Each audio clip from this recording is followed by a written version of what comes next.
Good news, everyone! Tonight, the first National Park LGBT History Center opens. A Montana anti-trans law is struck down, some conservatives are coming around, and more. Good news starts right now.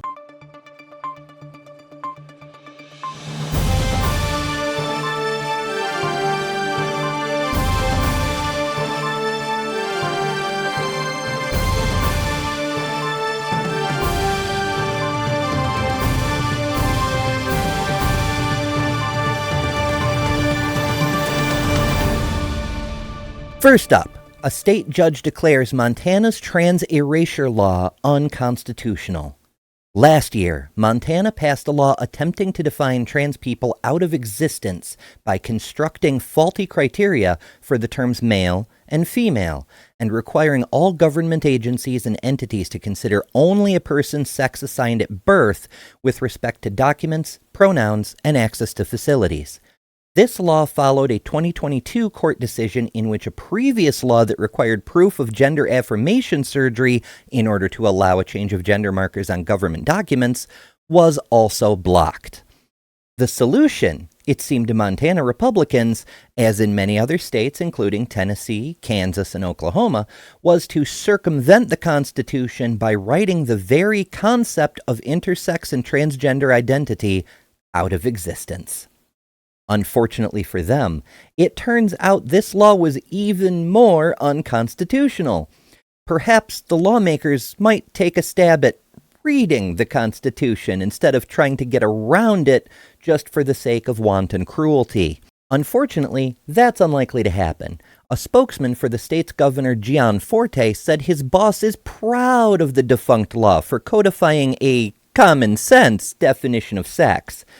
A spokesperson for the state attorney general said their office would continue to defend the law despite the fact that it is now no longer a law because it reflects scientific reality, which is a rather odd thing to say since evidently that illustrious office is as familiar with the scientific literature as the state lawmakers are with the Constitution, because that position is the exact opposite of actual scientific reality. But if one is so inept as to be unaware that a law once struck is no longer a law, and subject to so much cognitive dissonance as to boldly declare truth matters while speaking known disinformation, it should be no surprise that when such a person states something is a scientific reality, the reverse is the actual reality.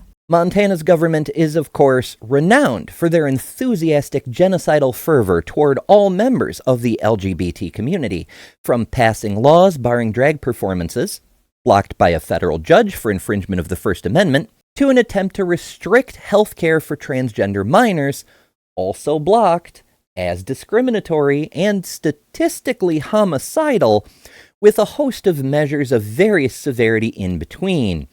It seems the state Republicans will stop at nothing short of extermination. Fortunately, because they are bent on exerting their cruelty over and above doing their jobs to see to the well-being of Montana's citizens, and because they're utterly incompetent, they keep passing bills that are horrifyingly inhumane, but fail immediately even the slightest legal challenge. In other legal news, as you may have heard a few weeks ago, Peru drew international attention by enacting a law that categorized transgender people as mentally ill by decree. Now the South American country is backing the hell off. From NBC News, the Peruvian Health Ministry will stop listing transgender people, along with several others, as suffering from mental disorders. The justification for the law, it is claimed, was that it was necessary to make trans and other gender nonconforming people eligible for health services. Critics pointed out that the law in question, an update of the country's health regulations, was unnecessary since existing rules already allowed for universal access to the same health services. Therefore, the law represented the actualization of discrimination and was only implemented out of malice. The health ministry released a statement saying they will no longer classify individuals in a deliberately derogatory fashion and will instead consider, quote, respect for the dignity of the person within the framework of human rights. While this may strike viewers as the literal bare minimum, it does constitute a significant improvement over the preceding state of affairs. More importantly, it demonstrates that speaking up, speaking out, and speaking truth to power really does work, even if it doesn't seem like it sometimes in this part of the world. Speaking of which, more people on the political right say government interference in kids' access to health care is not just antithetical to conservative values, it's simply inhumane. Rick Colby, writing for U.S. News, describes himself as a lifelong conservative and tells the tale of his transgender son. He said in February 2012, a friend of his child called from the college they attended to express worry about Ashton, then 19 years old, who was experiencing severe distress. Rick drove to the school and took Ashton to an emergency room, where a therapist helped Ashton get the situation under control. Several months of working through complex issues later, Ashton told Rick he was transgender, and the heart of the matter was that he couldn't go on living as a sex he simply wasn't. Rick said he didn't know anything about being transgender, but that he loved Ashton and he wouldn't have to go through this alone. Together, through many conversations with specialists in a wide variety of disciplines, they examined the care options. Just 4 months into testosterone, with ongoing counseling and other medical care, the difference in Ashton was remarkable. The light had finally returned to his eyes. Rick wrote, quote, I had a daughter before, and we were close. I have a son now, and we're even closer. I witnessed the rebirth of my child to become the fullest expression of who he was always meant to be. He said he shared their story in the hopes that it might raise awareness and understanding, because, you see, these events took place starting in 2012, without government interference. Rick said as a Republican for 41 years, he never would have dreamed that just a few years later, his party would begin passing legislation to criminalize his child and ban a parent's rights to decide the best care for their children. He wrote, no politician should have the power to dictate our family's health decisions. Quote, if we allow this overreach to continue, where does it end? Already 23 states, nominally ones where parents' rights are considered sacrosanct, have enacted bans on trans health care and trampled on the ability of those very parents to carry out the responsibility of ensuring what's best for their children. He closes by writing that he is a conservative Republican and a Christian, and, quote, I am here to say that the extreme, punitive, and often malevolent reaction to transgender people needs to end, and that the narrative about people being pushed into transition isn't just false, but irresponsible. It turns out that once you see trans people as people, just as was the case with gay people, brown people, and every other group, it becomes impossible to deny our essential humanity and consider yourself a good person. Now our top story from Comcast NBC. The Stonewall Inn National Monument, recognized for the 1969 uprising that marked a turning point for LGBT equality, has opened the first LGBT visitor center in the United States' national park system. Mark Siegel, who was a protester present during the infamous events 55 years ago and also consulted with the National Park Service on the exhibits in the new first-of-its-kind visitor center, spoke about the history of Stonewall. He said, I grew up in the 50s and 60s, and at that time, we were all invisible. We weren't on TV, or the radio, or in magazines, or movies. Since we were all invisible, I thought I was the only person like me, until I moved to New York. That was in May of 1969, And just 6 weeks later, I'd found a community of more people like I am, and a place where we could talk, where we could laugh, where we were allowed to exist as ourselves. That was the Stonewall Inn, and it was an illegal bar. It only existed because the police wouldn't allow there to be a legal place for gay people. On that night in 1969, the police burst in to arrest some of us and disperse the rest, as they had done countless times before. But for the first time, we decided we were going to fight back. He went on to say that the zeitgeist of the moment was inspired by the general spirit of civil rights at the time. African Americans, women, and Latinos were all making progress toward equality and actual freedom, literally fighting for it when they had to, and the people at Stonewall understood that to ever achieve any kind of right to exist in this society, they'd have to stand up as well and say no more. This visitor center, dedicated to the LGBT community, our culture, and our struggle for equality, is more than the first of its kind in the national park system. It also represents a more general recognition that our history matters, that we're being included instead of always being driven out simply for being who we are. Inside, you can come to understand the experience of Stonewall in a way you haven't heard it before. The Stonewall National Monument Visitor Center incorporates the perspectives of numerous individuals. The events of 1969 took place over a long period of time and across several blocks of the city, and no single person could have been able to observe more than a portion of it. So the displays and exhibits incorporate quotes, recordings, testimony, and interviews from a variety of people, more than have ever been assembled before, so that people might gain a fuller understanding of what it was like to be there, why it happened, and what it meant.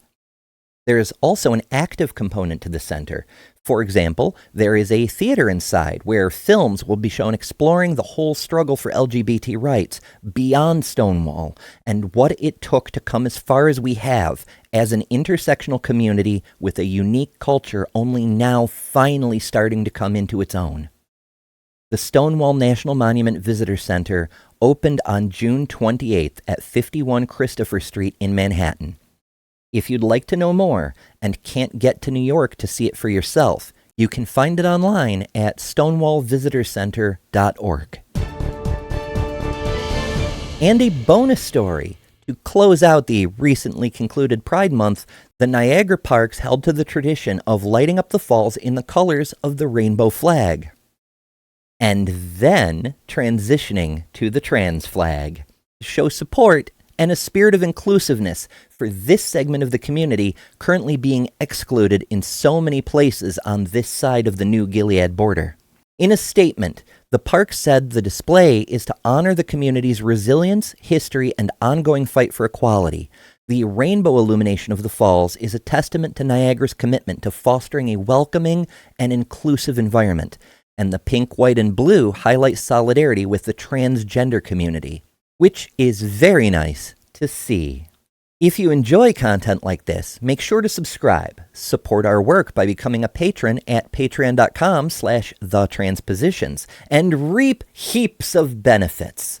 Also, join us on Discord to find studies and other resources, keep up with our hosts, and enjoy the community's dank memes. Our meme of the week was posted by Bree, and it's the perfect thing for this year's Independence Day here in the United States. However you celebrate, make sure you too are on the side of freedom. And as I often say, those who work to strip away the rights of free citizens and talk ad nauseum about the founding documents of the United States haven't actually read them. Here is the Declaration of Independence, updated to reflect the language of the present day. The unanimous Declaration of the United States of America.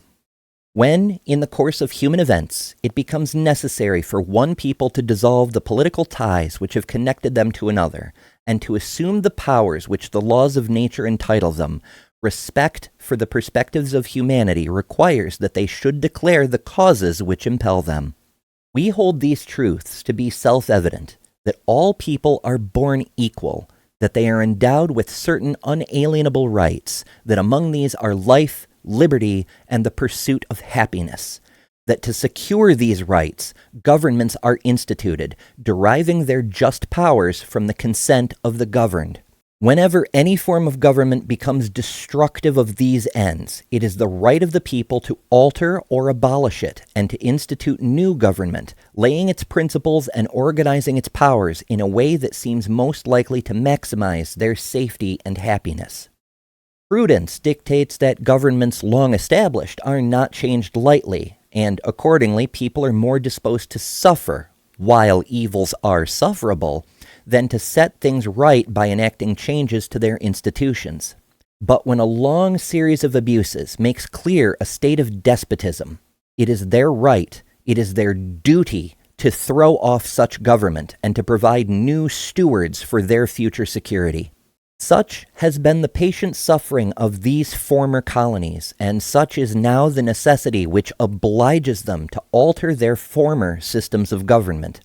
The history of the present pretend monarch is a history of repeated injuries and power grabs, all in the service of establishing an absolute tyranny over these states. To prove this, let us review the facts. He has refused to obey any law, even the most wholesome and necessary for the public good. He has forbidden his minions to pass laws of immediate and pressing importance, and instead to enact legislation that deprives free citizens of rights they already held, or that do demonstrable harm, even to children. He has refused to allow the passage of laws that end in justice for large communities of people, unless those people would relinquish the right of representation in the legislature, a right inestimable to them and formidable to tyrants alone. He has called for legislative bodies of his own choosing to replace those duly elected or appointed by elected representatives to serve his whims and do his bidding at the expense of all citizens. He has assaulted the representative houses repeatedly, once literally, for opposing his stated intentions to strip away the rights of the people. He has caused the state to be exposed to dangers of terrorism, disease, and an inability to perform its just functions. He has obstructed the laws for naturalization of foreigners, refusing to allow even lawful immigration. He has obstructed the administration of justice by refusing to submit to judiciary protocols or rulings. He has made judges dependent on his will alone instead of their moral and legal duty to uphold the rights and safety of all citizens. He has vacated a number of critical offices and sent swarms of sycophants to bring the workings of government to a standstill. He has kept among us, in times of peace, standing armies without the consent of our legislatures. He has attempted to render the military independent of and superior to the civil power. He has combined with others to subject us to a corrupt jurisdiction, giving his friends and allies pardons, lucrative contracts, and general free rein to do as they will without regard to ethics or law, for harboring large bodies of armed troops among us, for protecting them by a mock trial from punishment for any murders which they should commit against the people they are supposedly safeguarding, for cutting off our trade with other parts of the world, for enacting handouts of the civil treasury to his benefactors, for exempting his own corrupt minions in many cases of the standard of trial by jury, for causing human beings to be put in cages unjustly without any due process and subjecting even young children and infants to the same cruelty, for interfering with our free elections, for undermining our public education, abolishing our most valuable laws, and altering fundamentally the forms of our governments, for declaring his intent to assume the role of dictator.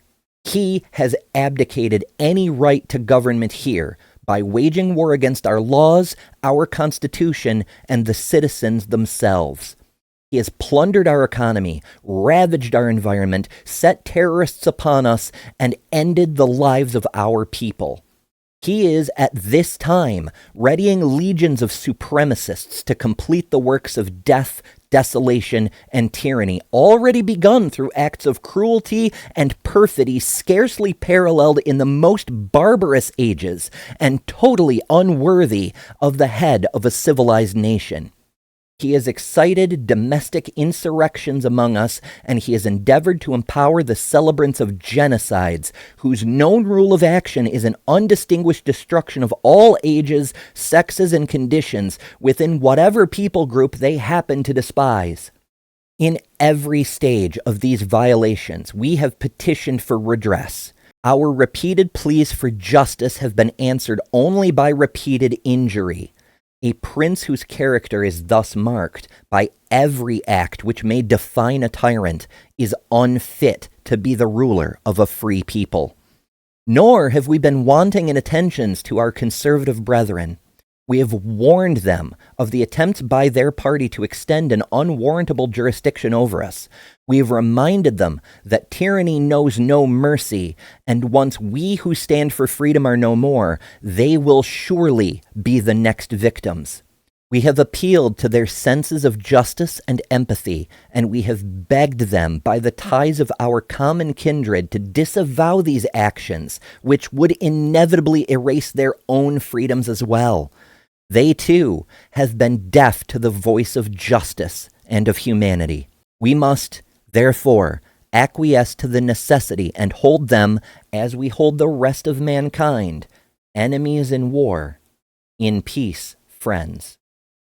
We, therefore, the representatives of the United States of America, appealing to the justice of civilized peoples for the rectitude of our intentions, do, in the name and by the authority of the good people of this nation, solemnly publish and declare that these United States are, and by right ought to be, free and independent states, and they are absolved from all allegiance to the crown, and that as free and independent states they have full power to levy war, conclude peace, contract alliances, establish commerce, and do all other acts of independent states.